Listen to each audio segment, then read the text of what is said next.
Hello and welcome to the Solano College Sports Network. I'm Zion Trammell, and today I'm joined by Trey Hunt, and we are going to be talking about COVID-19 and the NBA, and we're going to be talking about the bubble, player predictions, and team predictions as well for the upcoming season. We've already gotten some scrimmages already, gotten some first looks at players coming back after about 4 months off from basketball. So, Trey, we'll start with how this whole thing started back in March when Rudy Gobert got the coronavirus, suspended, caused the NBA to suspend their season. And since then, there's been quite a few players that have had COVID-19 or still currently have it. Got players like obviously Gobert, Donovan Mitchell, Russell Westbrook, Kevin Durant, Nikola Jokic, DeAndre Jordan, Spencer Dinwiddie, Eric Bledsoe. The list goes on. So, Trey, I wanted to get your thoughts on when Rudy Gobert got the coronavirus. Just what were your first initial thoughts when this whole thing started back in March? Well, I was definitely just not as frustrated, but definitely frustrated as Donovan Mitchell was when he seen how little of care he gave when he knew he was not feeling well. He had it, and he didn't take it seriously, and he was just spreading it all across the mic and the press conference and all that stuff. So I believe now is a totally different time. Like back then, people weren't taking it seriously. They're like, "Oh, I shouldn't wear a mask" and stuff like that. But now you see people walking around; it's mandatory. You see people wear masks in and outside of the restaurants or wherever you go. And I feel like if that's us in the regular, as just regular people out here, and the NBA players when they have to take different precautions, I believe that they're taking it way better than they did back then. And now with being inside the bubble, I feel like you have to because you don't want to lose what you've already lost for 4 months. Yeah, and we'll get into the bubble as well in a little bit. And yeah, I think for me, it was definitely shocking at first to see the NBA suspending their season.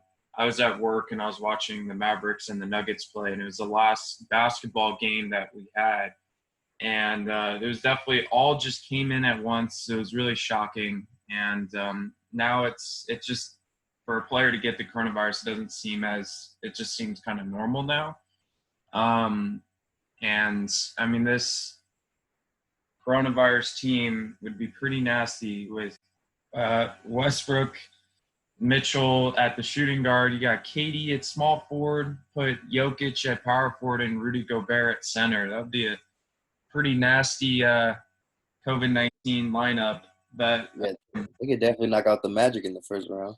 yeah, definitely win some games. But yeah, it's definitely just um, it's evolved so much, and glad to see the results from the most recent league-wide COVID-19 test, seeing that there were no players that have it that got tested positive, and that's obviously really good news. We've seen some players leave um, the the the bubble, such as Zion Williamson, Patrick Beverly, Rashawn Holmes being really um, not being smart at all and crossing the line to get some fast food. Um, just a couple of the struggles the Kings are going through right now, and yeah, I mean it's good to see that there's no positive tests right now. Yeah, definitely. And like you said, people will take it more seriously now, and for Sean Holmes to do what he did and to leave the bubble because he needed food when they already provide food there, to show the types of immaturity. But they're doing better now, and players are getting more cleared, and it's just good to see that nobody tested positive. That's all Yeah. currently in there. Yeah, and it's really good that we're finally getting sports back. Baseball started on Thursday. We're getting scrimmages now for basketball. The season will start on July 30th with the Lakers and the Clippers, I believe. And yeah, so I'm really excited that we're gonna have sports, and hopefully everyone is responsible. So let's move into our next thing with our expectations for players. uh, there's obviously a tight MVP race. Obviously, the league decided to do is that how they're going to determine the awards is based off their play up until March 13th or whatever the league decided to suspend its season. So how they play right now has nothing to do with their MVP case. So LeBron James and Giannis are obviously the high or the two top candidates for MVP, and it's going to be talked about a lot as to who should win MVP. And Trey, what do you think as far as who do you think should win MVP? See. I definitely believe it's a debate between two different awards. I really believe when you talk about Giannis, you're talking about the most dominant player. As you've heard on ESPN, they talk about how dominant he is, and just all around the floor when it comes to offense and defense, and just making an impact on the game.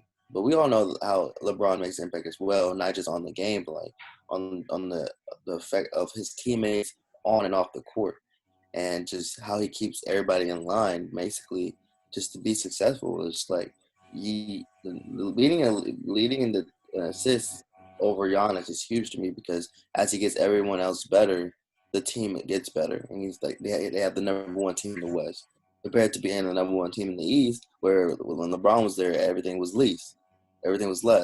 But now since he's gone, then they feel like the East is all even out now.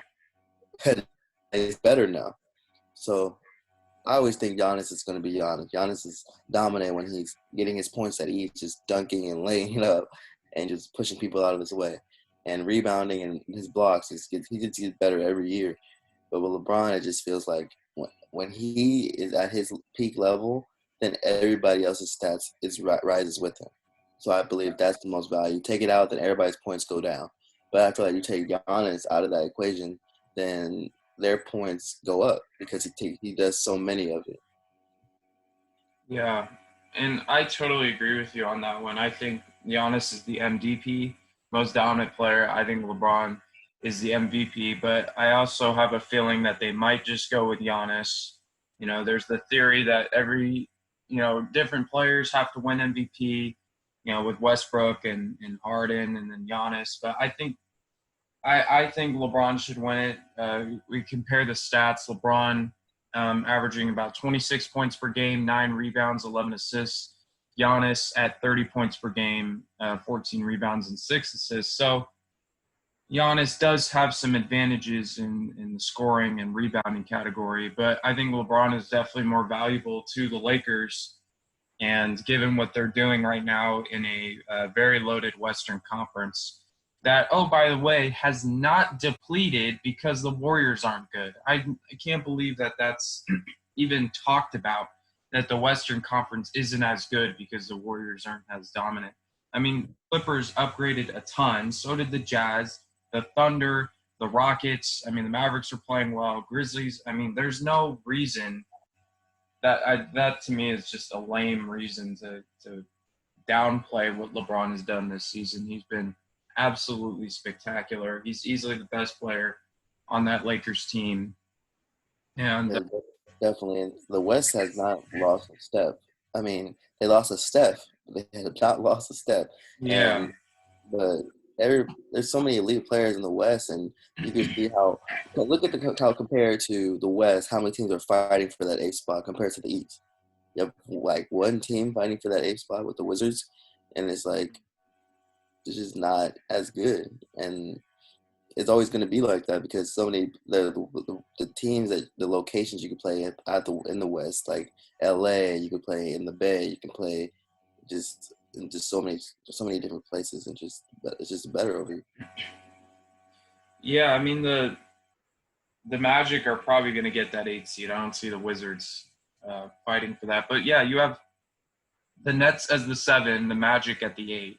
And the net, we all know what the Nets are going to look like when they return. I mean, it's going to be just it's going to be pretty bad for the Nets because they won't have KD, they won't have Kyrie, Dinwiddie, DeAndre Jordan. I mean, they're really depleted on that roster. They picked up Jamal Crawford, but he's not able to carry a team. No, not at all. And so obviously there's going to be a third candidate for MVP. Looking at Luka Doncic, who is totally elevated his game from winning Rookie of the Year to now averaging almost 30 points a game. He's almost averaging a triple-double, which is really spectacular, while also averaging 30 points. And I think James Harden as well, with him and averaging, he leads the league in scoring, and he can constantly drop 30, 40, 50-point games, and no one's going to talk about it because it's so expected of him.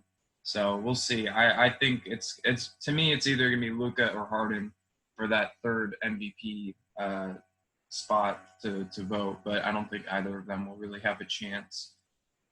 Yeah, I definitely have Luka in that third spot, and also James Harden. They try to put Anthony Davis in that conversation too because how his numbers look and how they're almost better than LeBron, almost easy because AD's averaging 8 rebounds AD's averaging 9 rebounds and 3 assists, and his numbers are just as good, and his block numbers are up there with 2.5 blocks. So they talk about AD too, but Luka has just been carrying that team when he's on the court. So I know he's been nicked a little bit this season, but Luka on the court is just he brings a more smooth presence the same way that Harden does. Harden will like really fight and try to and you'll see like his travel sometimes. But Luka has like a more smoother game, and his scoring looks more like art. Yeah, absolutely. I think the Mavericks are definitely a better team. Obviously, with him on the court, the offense runs better. And he obviously brings so many points to that team. And not just the MVP race, it's going to be tight. We also got the Rookie of the Year, a very interesting thing between Ja Morant and Zion Williamson. I know Zion Williamson's hardly played. I think it should go to Ja Morant, but let's not forget that when Zion Williamson did play for the Pelicans, he really took the league by storm. I mean, he had everyone's attention. The Pelicans were playing the Spurs, a game that really had no significance, but Zion Williamson was playing and the whole world was watching him. So I think Zion Williamson's had more of an impact on the NBA, but I think Ja Morant absolutely should win MVP, not MVP, Rookie of the Year, given he has that team as the 8th seed. Yeah, when it comes to that conversation, I feel like it's so easy to me that it's Ja Morant. It's like if we're talking about Zion for Rookie of the Year, then we might as well talk about Kawhi for MVP. It's like if you miss games, and Kawhi's missing games by choice. Zion was actually hurt trying to get his body back together. But I mean, that's what Kawhi does when he misses a game. He tries not to get hurt and stuff like that. But Kawhi's not an MVP conversation, and we know how good he is when he's playing. He's dominant. But Ja has been all year long and carrying that Grizzlies team, and as a core, nice team. And Zion, he's just so a different presence, but he's been like that since high school. He's been the most watched, and everyone's craved the presence he brings to the court, and that's why he signed with Jordan, so he just be more flashy and everything. And you see how he jumps out the arena. So I mean, Zion is definitely has the potential to have a better career, but Ja is definitely the Rookie of the Year for this year. And they have to know that just because he wins Rookie of the Year this year doesn't mean he's going to be a better career, has a better career than Zion down the road. So they shouldn't make the choice on potential-wise. It's just this year. Yeah, and I think we could have a different conversation if Zion plays the whole year, but that's obviously not the case. Ja Morant played. He has his team playing pretty well. They just have a really tough schedule, so it's going to be tough for them to hold on to that 8 seed with the Trailblazers,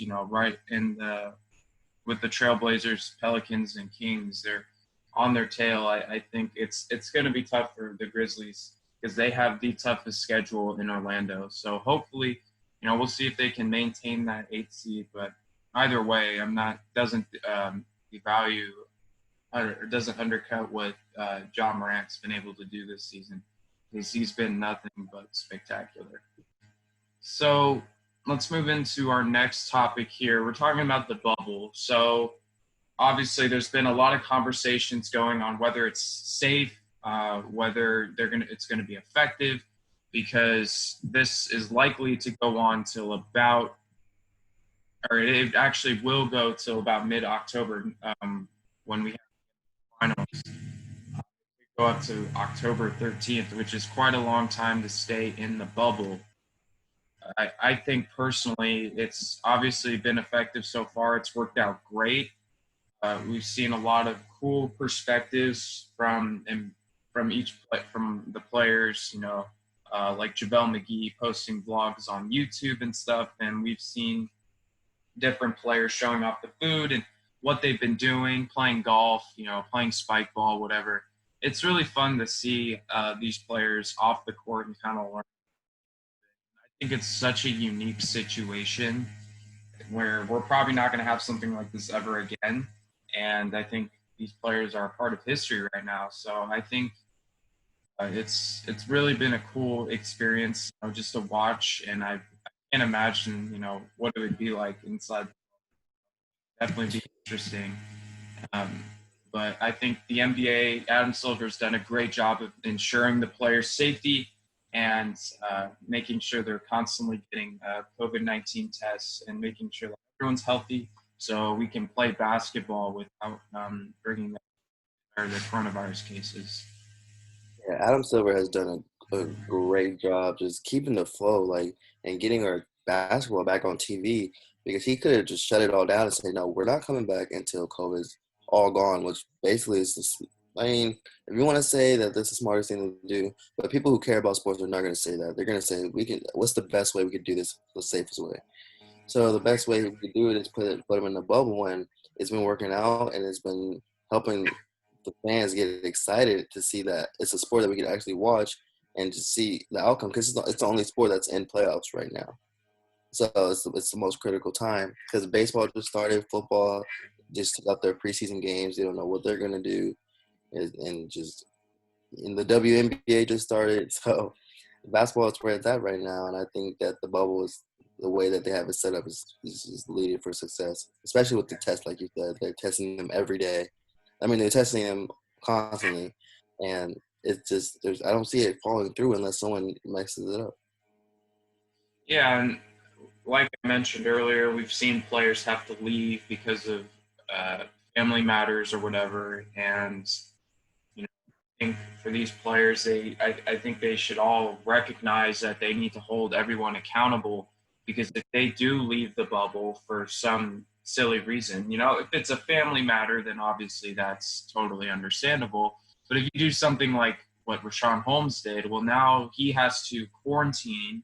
And depending on when they do that during the season, they would have to miss time, and especially the top players for each team, they do that. Now you're costing your team games. So I think for them, it's important that that they all hold each other responsible and make sure that you know they stay healthy and they don't put themselves at risk of getting the coronavirus because you don't have a lot of time. You only have 8 regular season games, then it's playoff basketball. So they got to make sure that they're doing the right things right now and taking the necessary measures to stay healthy, stay safe, and it's good so far that there have been no new coronavirus cases from this bubble.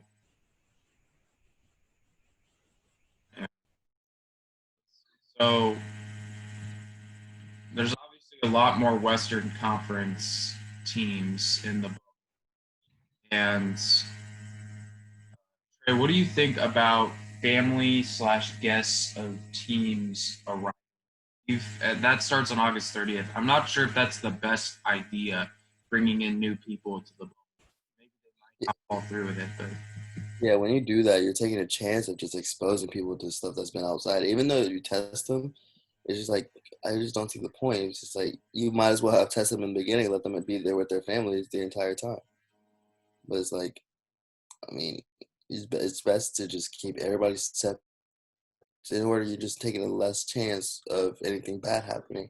And if you do that, I believe that the season will continue to go on as you want it to. But when you take chances and try to get people happy just by seeing their family, I mean, you get it. Like you want to see your daughter, you want to see your kids and your wife, but it's like you're bringing the money home, and you want to be able to keep doing that by playing on the floor. Yeah, and another cool thing is we've seen more players get opportunities now, like Jamal Crawford, like you said, going to the Nets. J.R. Smith with the Lakers as well. Did he just recently join the Lakers? Huh? Might have. I believe Deion Waiters might have just joined the Lakers as well. Yeah, he made a few threes in that Mavericks game. Yeah.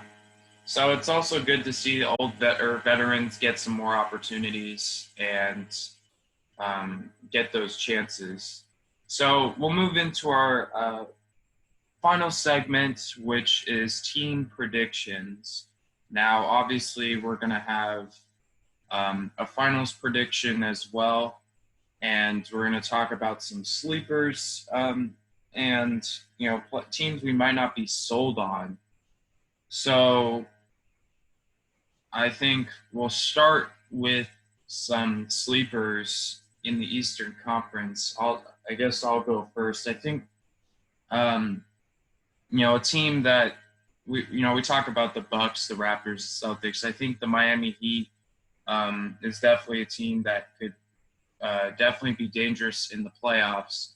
You look at a team with Jimmy Butler and Bam Adebayo, who are obviously um, and a fantastic duo together. Jimmy Butler's been fantastic. Bam Adebayo, a potential most improved player candidate. And you also have players that can knock down the three like Tyler Harrow and Duncan Robinson, with Kendrick Nunn, who had a good start to the year, Goran Dragic, and Andre Iguodala. So this is a team with a lot of depth and as well as some veteran leadership with guys that know how to get it done in the playoffs, such as Iggy, Butler, and Dragic. So I think that's a team we could be watching out for in the Eastern Conference. Yeah, I like the Heat. I always like people like Jimmy Butler who fight for everything they had in life. And just keep fighting no matter how even if you get there, you keep fighting and you keep making a point. That's why he couldn't deal with the 76ers no more because they wasn't taking it seriously and be playing around too much, and Ben Simmons not working on his craft. Because you see, if you when you're a basketball player and you have so much money and you haven't been able to find your shot yet, like what are you doing to do that? And Jimmy Butler was able to see that they're not working hard enough to get better over there. And to see how he has that Heat team going with all the young guys, and then with Bam and just everyone on that team, it's just the way he has that team. I think they can make a good run. I think they can give any team a run because the defense presence they have as a team, as a unit, is definitely up there. I think them and the Celtics are the ones who can challenge Giannis the best.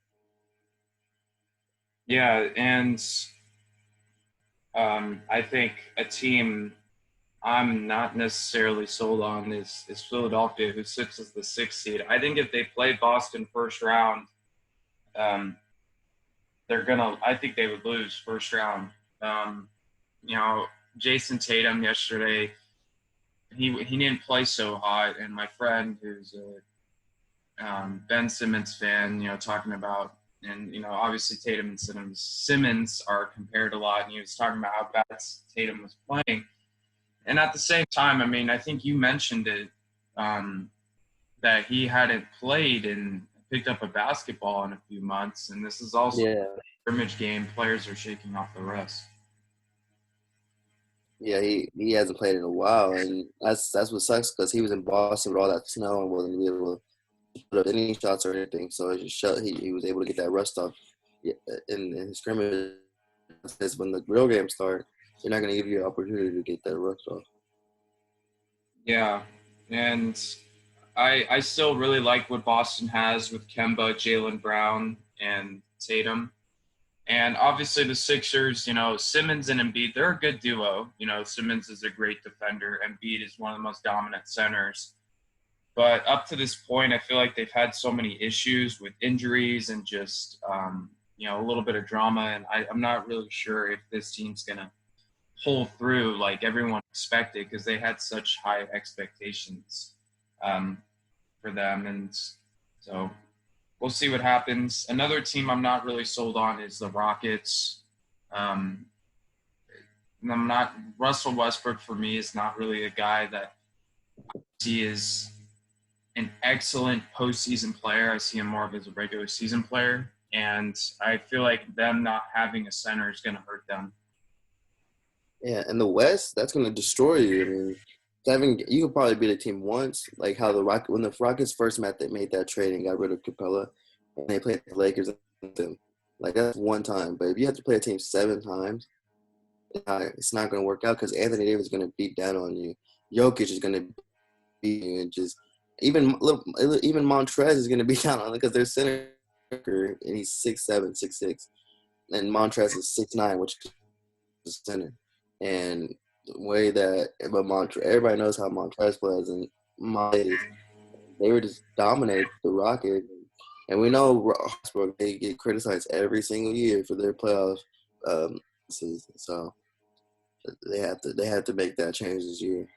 Yeah, he got outplayed by Lillard last postseason. I think when you look at, and you're right, I mean, the big men in the West, you have AD on the Lakers, the Clippers, you got Harrell. It's going to be hard to guard Kawhi and Paul George.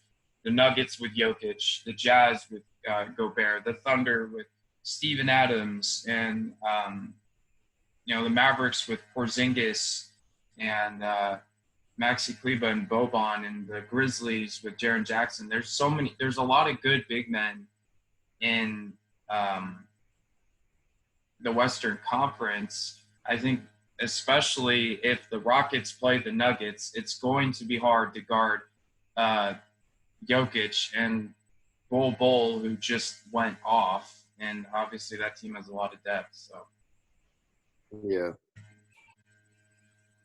So to wrap things up, Trey, I want to get your finals prediction, your Western and Eastern Conference Finals predictions, and then the NBA Finals predictions. Okay. So I have the Raptors and the Celtics and the Heat. Those are my 4 top teams. So I believe the East as well, and I really believe that the Celtics core and that how they're coaching will get them to the Eastern Conference Finals. But I'm not sleeping on the Raptors. Pascal Siakam has been great this year, and I believe that their unit with Kyle Lowry can do a lot of great things. But I believe that the Celtics as a unit they have been good, and they'll be able to find ways to beat that team. But when it comes to Giannis, I believe Giannis is going to take another step this year. And since Kawhi is gone, if someone's able to knock out the Heat before they get to see them, then I believe that the Bucks will get to the finals. Because I believe if the Heat and the Bucks meet in the conference finals, then that's going to be a good matchup to see.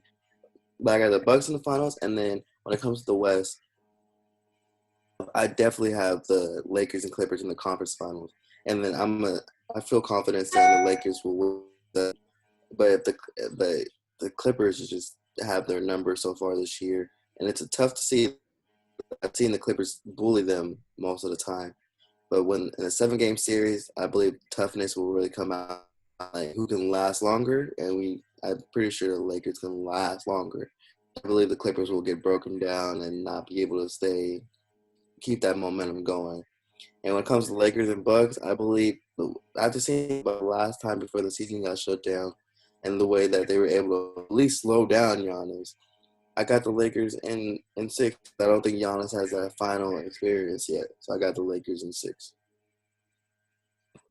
Yeah, I mean, I'm pretty much with you on that. I think the Western Conference Finals, you got Lakers, Clippers.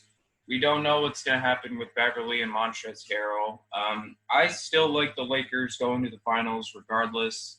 LeBron and AD, I think for me, it's like betting against Brady. It's so hard to do. And it's like, I want to do it. So I'm like, okay, this will be the year that, maybe the Lakers, or this will be the year, the Clippers pass the Lakers and LeBron would crumble. But I think it's hard to bet against LeBron. I don't care about the finals record. Played some great Warriors teams. LeBron shows up in the playoffs, and he is literally a different beast. So I'm going to take the Lakers to go to the finals. And for the Eastern Conference, I'm going to have a little bit difference in opinion on this one. I'm going to go Bucks Raptors. I believed in the the Raptors from the beginning. I had a feeling that they were going to be fine without Kawhi. Pascal's stepped up into a leadership role. You have Van Vliet, Kyle Lowry, uh, Marc Gasol, Serge Ibaka, and Norman Powell has even had some good games this year. So I'm going to go Bucks Raptors Eastern Conference Finals, and I think the Bucks will win that series, and then we'll have a Lakers Bucks Finals. I know that is such a bold prediction, but I'm going to go That with would be a great finals though with Lakers and Bucks. I feel like Lakers and Bucks or Lakers and Celtics would be a great finals. I it feel like would we're gonna be. get a good finals regardless because I don't think the teams are that far off from each other. I feel like everyone's pretty even, like all the way around at the top positions. I don't think the bottoms are even. At the top, I believe that people are even. Yeah, I mean, it's really up for grabs right now. You know, we really don't know what's going to happen, how players are going to play, if they're going to still shaking off the rust to start. You know, we'll see what happens. But I think the Lakers are going to win the finals. LeBron gets that fourth ring. And we can all forget what JR did in the 2018 finals, and JR could get another ring under his belt. And I think We'll probably get a ring. yeah, I think the Lakers will fall through and get the finals win. So Trey, That also, makes it better though because when you had the Warriors, you already knew that they were gonna make it every single. But now you just don't know. yeah, it's been great this season knowing that we're not going to have a Warriors Cavs finals, and you know we're having a little bit of the league kind of feels balanced again. You know, with KD leaving and um, we have a real fight to the finals for sure between some of the top teams, and I can't wait for NBA playoffs. I'm excited because I'm a Mavericks fan just to see Luka and Porzingis in the playoffs. I can't wait to see all the Bleacher Report posts about Luka when he literally can just make a layup and he'll get posts on Twitter. So um, I'm excited for the NBA playoffs. Can't wait. Sports is finally back. That's on a great thing to hear. We also heard yesterday the NFL will be back. They agreed to have a season, so that is obviously some exciting news. I think we all could use some good news at this point. I think it's gonna be crazy to see them mixed together because the playoffs, NFL season. So that's gonna be cool to have both sports at the same time. Yeah, I always say this. October is the best month for sports, and it especially will be this year because baseball is going to have its playoffs and World Series, and then the NBA is going to have the finals, and then NFL will come back. It's like all three in one and just madness, and it's going to be great. So, Trey, do you have any final thoughts? I'm glad the season's coming back. I'm glad we're getting football. It's good to see baseball start going to see who's going to come up on top of that, especially with the shortened schedule because they already play a lot of games. So that to them, this is like a relief to play Yeah. not as many games. But just good to have sports back. It's good to talk about them because that's my favorite thing to do is talk and debate sports all day. So just excited. Yeah, 2020 has been such a crazy year. It's finally to get, I mean, Ben Simmons is shooting threes. Like, what is happening? Like, seriously, Ben Simmons is shooting threes and he made one. Like, this is obviously just been a crazy year. And I'm excited. And oh yeah, by the way, did you see yesterday the on J.R. Smith, man, he's been like having some nasty passes on the Lakers. I saw a play today where it's like LeBron in the fast break. He passed it up to JR, who then lobbed it up to Dwight Howard. I was like, man, JR looks pretty good for being off for a year. I know. I feel like once you're off for a year, it throws you off. But if you keep up with your workouts and you get back into your regular form. And I know Jr. Plays a lot of pickup basketball. Like he just looks like one of those people who just. Oh, definitely. Yeah. The league is better. The league is better off when the Henny God is in the league. when we Yeah. the J.R. Smith back in the NBA. So I guess I will do it for our little podcast here. Thank you guys for tuning in to the Solano College Sports Network. For Trey Hunt, I'm Zion Trammell. Thanks for tuning in, and we will see you next time.